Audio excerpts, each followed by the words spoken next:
అందుకనే మిమ్మల్ని వద్దనుకుంది సమాజం, మీ కుటుంబాన్ని దూరం పెట్టాలనుకుంది సమాజం.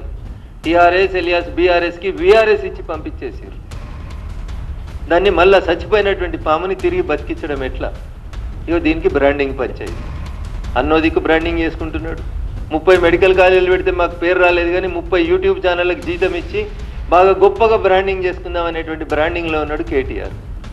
దానికి ఆయనకు తెలుసు, ఈరోజు కాకపోతే రేపైనా వీళ్ళందరినీ ఈడ అధికారంలో ఉన్న ప్రభుత్వమో ఆడ అధికారంలో ఉన్న ప్రభుత్వమో పక్కా లెక్కలన్నీ తీసుకొస్తుంది, జైల్లో పెడుతుంది. శ్రీకృష్ణ జన్మస్థానానికి ఈ తప్పుడు కథనాలు రాస్తున్న వాళ్ళని పంపిస్తాం అనేది వాళ్ళకి తెలుసు. పెయిడ్ ఆర్టిస్టులకు కూడా తెలుసు.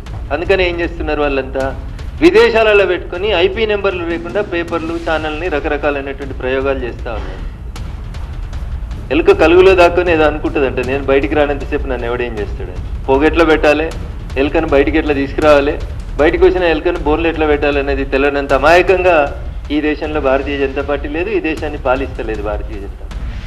మేము ఎదుగుతున్నాం, పేదోళ్ళకి సేవ చేసి ఎదుగుతున్నాం, మేము ఎదుగుతున్నాం, రైతులకు దగ్గరై ఎదుగుతా ఉన్నాం, మేము ఎదుగుతా ఉన్నాం, ఈ దేశంలో ఇన్ఫ్రాస్ట్రక్చర్ డెవలప్మెంట్ చేస్తూ ఎదుగుతా ఉన్నాం. నరేంద్ర మోడీ గారి నాయకత్వం ప్రపంచానికి మార్గదర్శనం చేసేంత గొప్ప స్థాయికి ఎదిగింది. ఇప్పుడు వచ్చి వాళ్ళెవరో వాళ్ళ కోసం వాళ్ళని వాళ్ళు బ్రాండింగ్ చేసుకోవడం కోసం